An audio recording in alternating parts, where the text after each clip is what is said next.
This is episode 4 of the Intellectual Work podcast, and we're continuing on with my little field manual, Strategy and Methods of Learning. We've gone through about half of the strategy. Now we get into rule 4, win at everything and keep your momentum. And this, I believe, is very important because it's not a strategy that you can just use during your work. It transforms you entirely. You have to really become a different person. So if you're having difficulty with learning or intellectual work, then it seems like working probably 16 hours a day every day is something you would never be able to do. But that is because you're looking at it from your perspective, and maybe you wouldn't be able to do it. But if you were a different person, of course that might change. So that really transforms. That can really transform who you are and thus make you work better. It's like when you watch movies about assassins and they're cold-blooded, and that makes them good at the work. But also maybe they're cold-blooded because they're good at their work, because they've taken this job and now they had to be the best that they can be at it. So they've also transformed their personal lives to fit their job. So this is kind of similar. And you've actually heard me talk about it in the second episode about Bill Gates. So the common thinking is that it is easier to do only one thing well. That if you work hard during the day, it would be easier to forget about your diet or not put enough care into your appearance. We make excuses that we're too tired to go to the gym after a long day of doing research. It is understandable where it comes from. You think that you've lost energy doing one thing, so you don't have enough energy to do another. But when you think about it, that isn't the case. What does sitting in the office have to do with not having energy to work out? Sure, you might feel a little sleepy, you might have trouble focusing, but you can at least get by just going through the motions. It's better than nothing, and that doesn't require the energy you've lost in the office. Maybe you won't be able to push a new personal record, but you can at least do as much as last time. But maybe you will push that new record. I believe that doing things well, things that do not compete with each other, unlike, for example, strength training and running, or research and reading, which is kind of contrary to what I talk about, but it's not that... research and reading doesn't compete with each other that much,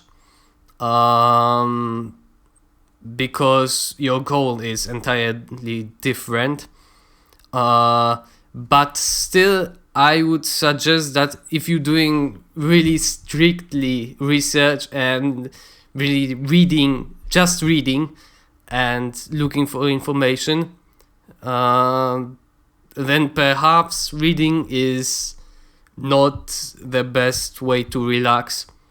And also I say that reading is a good way to kind of train yourself, train your mind, not exactly as a good way to relax. Of course, it's often a good way to relax after a long day in the office.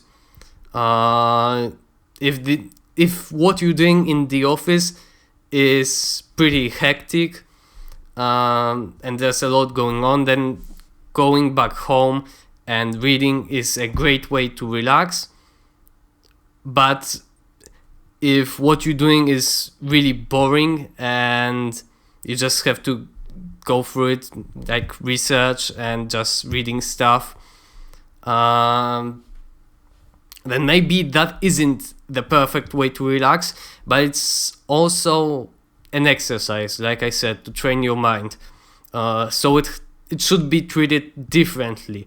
And you can, for example, after a long day of research, you can go do something fun, and then after that you can go back to reading, and reading for pleasure, just to have that little space in between when you do something entirely different, and then you can relax with reading. I believe that doing things well, things that do not compete with each other, will benefit both. That is because your mind kind of goes into modes. Be on top of your game, so that's high energy consumption, or relax, low energy consumption, or anything in between. There is no differentiation between different tasks. If you try to be on top of your game, it applies to everything. If you focus more intensely, you work out harder, you put more care into your appearance, or stay on your diet. You are either in this mode or you're not. And when you're in it, you work harder whatever you do. It takes no energy to stay in this mode. It's just that you work harder, so you spend more energy of some sort, be it losing brain power or your muscles getting fatigued. But that is what we want to accomplish. That's basically productivity. Because, you want to push yourself to the limit. Do as much as you can, basically. And you might as well do it as quickly as possible. We're not trying to spend more time working by being in low energy consumption mode. We want to get things done. So to do that same amount of work, we could just work harder for shorter. That extra time can be spent doing something else that requires a different kind of energy. We tend to call those hobbies. And this allocation of different types of energy most effectively, so that we use the most of it while not spending too much on recovering, is what we call productivity. But it does take time to get into this mode. So don't jump in and out. While being in lazy mode allows you to relax better when you're on vacation, or you have to change into the top of the game mode when you return and stay in it. Otherwise, you're just wasting energy and time for going in and out. So like I said, you kind of become, when you binge a whole TV series, you kind of become this person who just, this is what he does. He binges a TV series for a whole day or two or more. And then you have to kind of become a different person with a different mindset to actually be able to work effectively and really, be productive and achieve more, or just about anything. So, rule number 5. Instead of trying to figure out what to do, find something that you can do and do it. And this is really hard. It's really difficult to notice that there's something in front of you that you can learn. Because of course, learning is difficult. And so when we see something that we don't really understand, we kind of don't want to put the energy into trying to understand it. So it's really, you have to really change your mindset, and that just takes practice. Every time you see something that maybe you have to learn, when you're studying, of course, you have to look for things that you can learn, because most of the time you just going through what you need to learn. Actually, that's actually how most of your time is spent. You're just looking for something to learn, and then you have to be on the lookout for those things that you can learn that are right in front of you. So you can just look at that and look inside your mind and see that, it's going to be difficult to learn this, but this is why you're here, and this is, if you accomplish that, that's part of your goal. So that brings you closer to the goal, whereas looking just for things that you need to learn doesn't really bring you closer to the goal. It's just, kind of easier. So yeah, it's really difficult, but you have to make that switch. And this is what Elon Musk talked about when he said that, or it was actually in his biography probably, the author said that Elon Musk always questions his subordinates about some part of, a construction or whatever they're working on, about the engineering of it and how it works, so that he can learn. And like I said, that's a great way to learn because it's relevant. It relates already to what you're doing.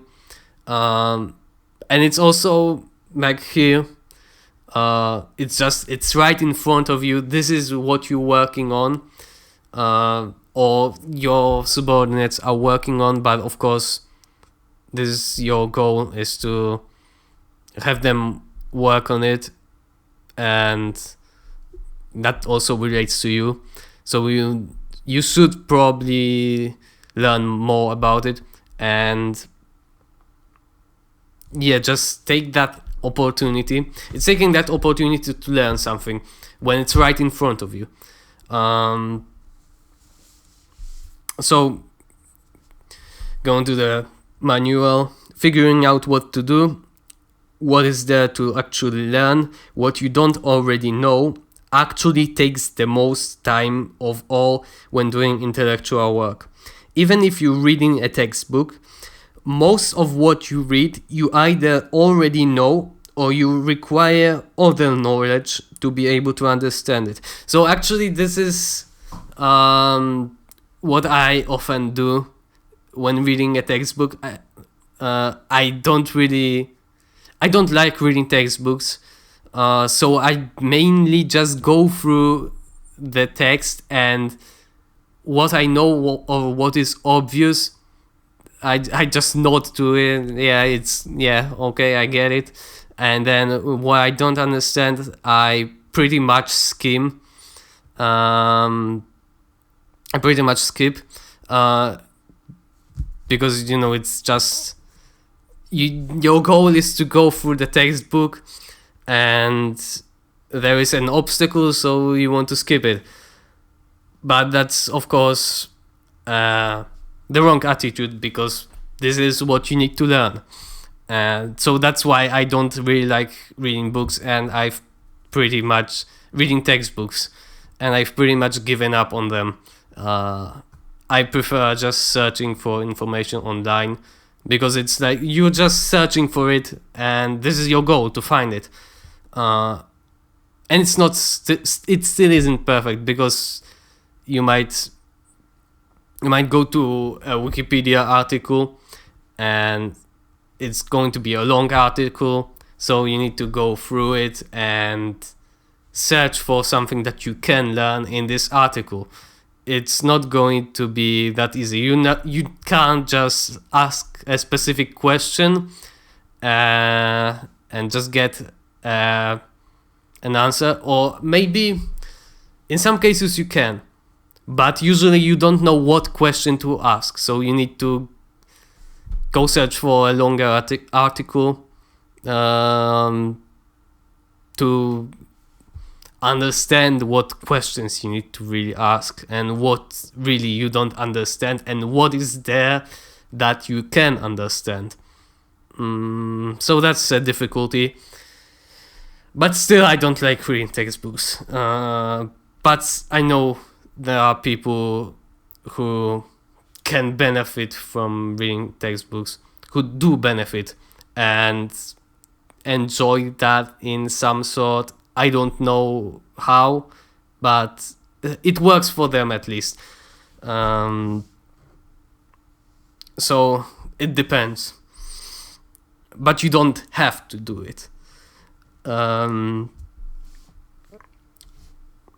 Even if you're reading a textbook, most of what you read you either already know or you require other knowledge to be able to understand it. But searching for things to learn doesn't contribute to knowledge. It's just a necessary prerequisite.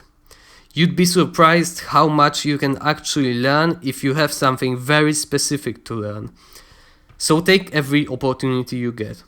The most obvious example is in class when you don't understand something, but of course the class was not designed in a way where you should be able to understand this at this point. Now of course it could be that you've spaced out for too long and you've missed so much that you would have to go back to a textbook and read about it from the beginning. But from my experience, that is almost never the case.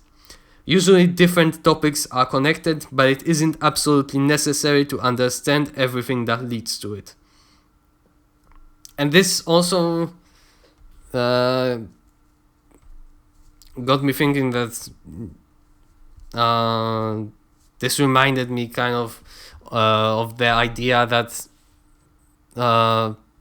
this is about learning, and mostly about learning in college, university, and about studying. But really, in any work, when you need to understand something, what you're going to do is you're going to look up a Wikipedia article about it and at least look for some information in it that you might need. Maybe not read the entire thing, but that's basically, you're going to be doing the same pretty much as in university. It's very universal, and so far I don't think I've talked about a single rule. I don't know why I'm calling those rules. They're not really rules. They're more like points. I don't think there is anything in this strategy that, in this whole chapter, that wouldn't relate to work outside of college or school or university, whatever, just studying, and wouldn't relate to work just when you need to understand something. Or maybe not even in your regular job, just when you need to find some information and understand some concept, maybe even look up some legal stuff, and you need to read that mess and try to understand it. Take every opportunity to learn something or to improve upon something. In the end, prioritization is not worth it in this case. This is because it's very difficult to judge how much impact knowing something would have if you don't already know it. And very often there are many things that you can do that are more or less equally important. So thinking about which one you should prioritize is just wasting time, and it gives you a false idea that you're actually doing work. In reality, you're just switching from one thing to another, trying to figure out which one of them is worth putting effort into, and not actually putting effort into any. If you find something that you can work on, then do it immediately and forget about the rest. It is also very important to never put things off. If you face something you want to learn, do it now. When something seems difficult to understand, you often find you actually just highlight it in your brain to really learn it later. Single concepts are almost never actually that difficult. Rather, they constitute a greater whole along with other simple concepts, which is actually a point I made in one of the previous rules. I think it was rule number 2 or point number 2, which is that, you know, complex things, complex ideas and learning things deep is basically requires the same number of learning smaller things, constituent parts, as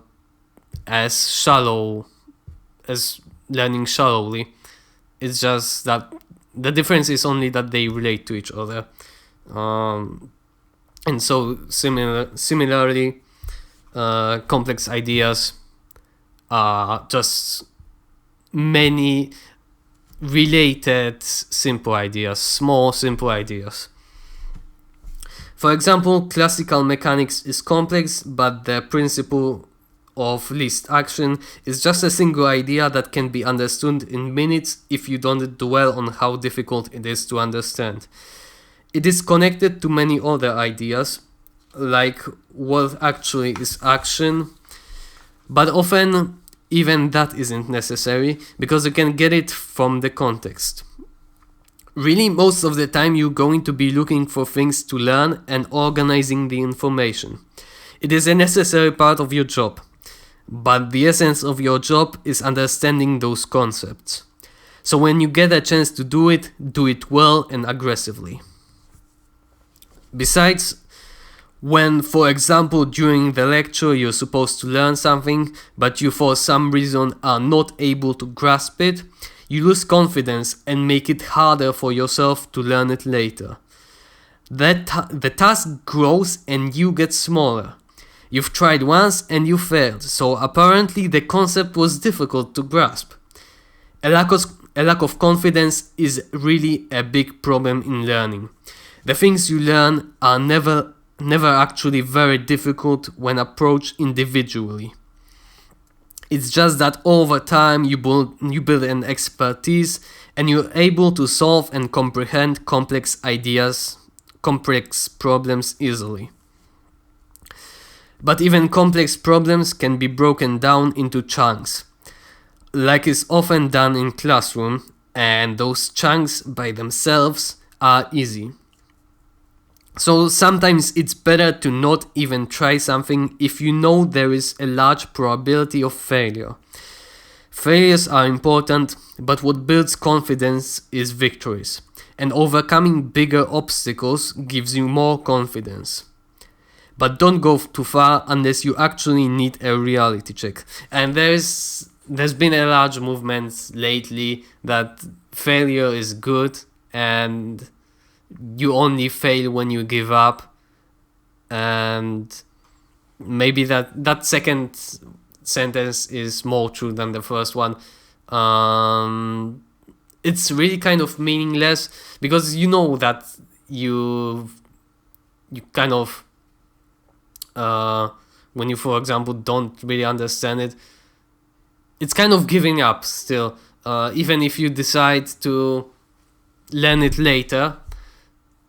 You've given up at the moment to learn it later. So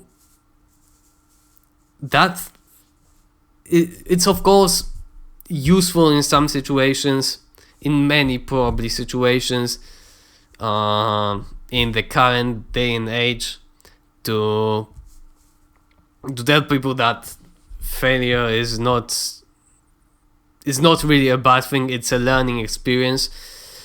But also there is a problem.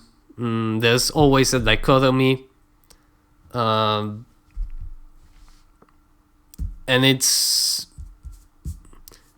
I have a problem with dichotomies because it's like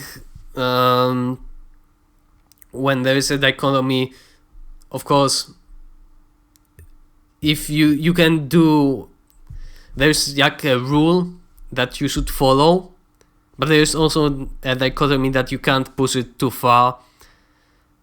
For example, you can want to be aggressive, but then you don't want to be a nice guy. You want to be aggressive, but you can't push it too far. And I have a problem with that because I believe that isn't really a dichotomy. That those things, being aggressive and being a nice guy, are not mutually exclusive. You can be aggressive and be a nice and not be a nice guy. Wait, and you can be nice, not be a nice guy. Just be nice, be respectful, and take care of your people. You can be both aggressive and be respectful, polite. It depends on the situation. So there is a situation when you need to be aggressive, and there is a situation when you need to be polite. And your goal is always to choose the right thing, and choose the right balance also in the right situation. But there are, of course, people who are both aggressive and they are a nice guy. In the bad sense of that term.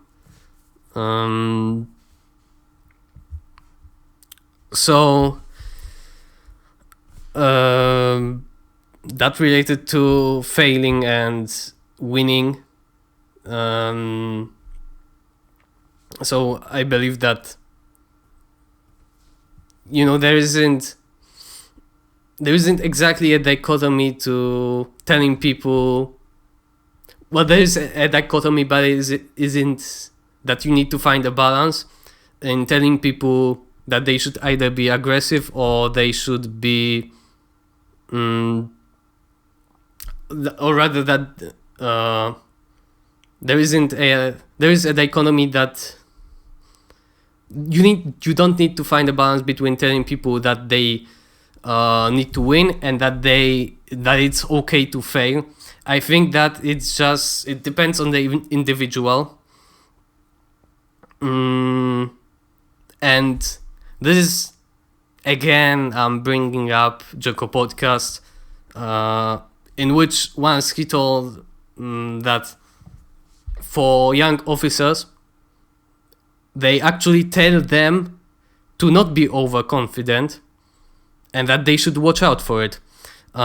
Which is young leaders, they are leaders, young officers, they tell them that they shouldn't be overconfident, and that's the main thing that they should watch out for, which is exactly the opposite of what you learn in leadership seminars for civilians. They always tell them to be more confident, and the reason for that is that those civilians are not confident, and those young officers are overly confident. And it's not to find really the balance, it's just to learn something. That there are situations in which you need to be more confident and really push something, and there are situations when you need to reconsider some things. And that's just when you're telling a young officer that he can't be overly confident, you're not telling him to not be as confident. Pretty much, you don't really tell him to not be confident. You just tell him to watch out for those things that when he needs to reconsider some things. And he's going to experience some situations when there needs to be a reconsideration, and he might be overly confident and fail in that. So he's going to think back to what someone said to him to not be overly confident, and he's going to apply that to this particular situation, and he's going to act just according to the situation, and forget all about confidence and being overly confident or not confident enough. Just do what's best for this particular situation. Do what is required to win.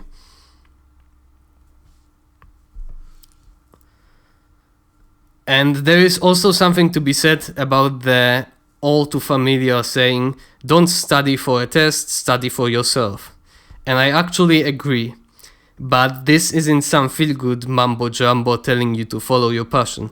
It's just that our curiosity will lead us where there is something we don't understand, but we know we can improve our understanding.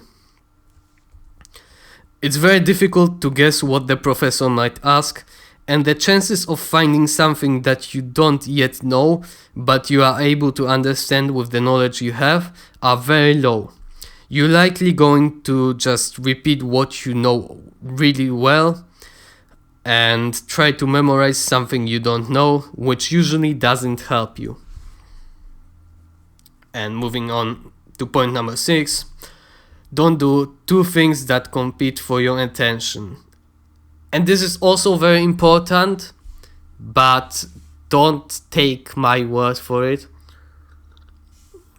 You can read, of course, I've mentioned in probably every episode Cal Newport's deep work. And this idea is very popular, of course, nowadays. No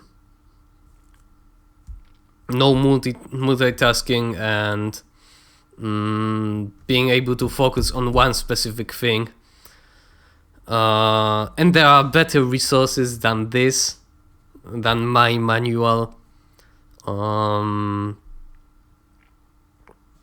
Why that is a good strategy. But I think what I've written here gives you a look at it from the perspective of someone trying to study. Work on 2 different things that can heavily interfere with... Wait, there should be a don't. Don't work on 2 things that can heavily interfere with each other. Your mind has to transition from focusing on one set of problems to another. And the more intensely you need to focus on the other thing, the harder it will be to go back to the first one. If you take a break and do basically nothing, then your mind will just have to go back to the first thing. But if you stop doing one thing and start another intensely, then your mind will have to fully transition, forgetting completely about the last task. And this isn't just a matter of minutes or hours. I'm not talking about checking your email when working and getting engrossed in it. Working on something for 2 days with only sleep in between will allow you to focus on it much deeper than if you were working on something for half a day and then on another thing for the remaining half. But remember that this is focused thinking, so that doesn't solve the entire problem. You will have to take breaks, or work on something unrelated if there will come a point when diffused thinking is necessary. But there are also tasks that basically don't require diffused thinking at all. And diffused thinking can only happen if you've done enough work by using the focused mode of thinking, which is what I've talked about in the first point. I suggest that you work on hobbies either during the weekend or at the end of the day if they don't interfere with your work. So they act like just taking a break and doing nothing described above. And work on them as hard as possible to finish everything you had planned. That way there will be nothing to do during your main work relating to those hobbies, or at least you will feel content with the progress you've made. Of course, working on one thing for the entire day will leave you burnt out rather quickly. That is why it might be useful to divide your day into parts. People naturally feel most capable of doing focused analytical thinking during one part of the day, either in the morning or in the evening, and diffused creative thinking during the other. For example, you might do really well in the morning while doing homework, and in the evening do well when you're writing, or vice versa, depending on the person. You can use that to compartmentalize some of your work into morning, evening. Your work might, however, require nearly exclusively focused thinking, but always try to find some work that you could do during the part of the day when you don't have energy to do focused work. It could even be just doing housework or other chores. This will leave you fresh for the next day. And this is an idea I've stolen from Peak Performance, and I don't remember the authors. So that's basically the idea, that there are some people who are better at focused work during the morning, and then they can use the evening for the diffused work when they're tired, they're sleepy, and they can't do that focused work. So whatever they do, it's naturally just more diffused thinking. And there are other people who have trouble waking up, and in the morning they're groggy and sleepy and feel tired. So those people in the morning can do the diffused thinking, like writing some creative stuff, and then in the evening they can do the focused thinking part of their work. You also need to be careful with the smaller activities that you do throughout the day. For example, during a short break in studying, you might want to plan out your workouts. While this seems like a nice task to do during a break, it actually takes away a lot of attention from studying to fitness. You get pumped up and working out becomes more interesting than studying. You might spend the entire rest of the day with fitness-related thoughts popping up every now and then, which distract you from the task at hand. Instead, you might want to plan your future workouts just before you work out, or before doing something that doesn't require a lot of attention. Similarly, it might be a bad idea to play an instrument or write stories during your breaks, or anything that is remotely captivating. The first place to look is probably the websites you browse during breaks or in the evening. Are they related to your hobbies? If so, you might want to leave them for the evening, after your work. That also means that you can prime your mind in the morning for the work by reading, for example, the advances in what you're learning about. And now there is one last point in this strategy section, which I will leave for another episode. And after that, we'll get to methods. maybe I will fit them in 2 episodes, or maybe I will need 3. We'll see. And after that, I have some other things planned. So it might be interesting. I see if I'll be able to keep up those longer episodes. I don't know if 40 minutes is long. But there might come a point when I would have to make shorter episodes. So we'll see. But anyway, this has been episode 4, and thank you for listening.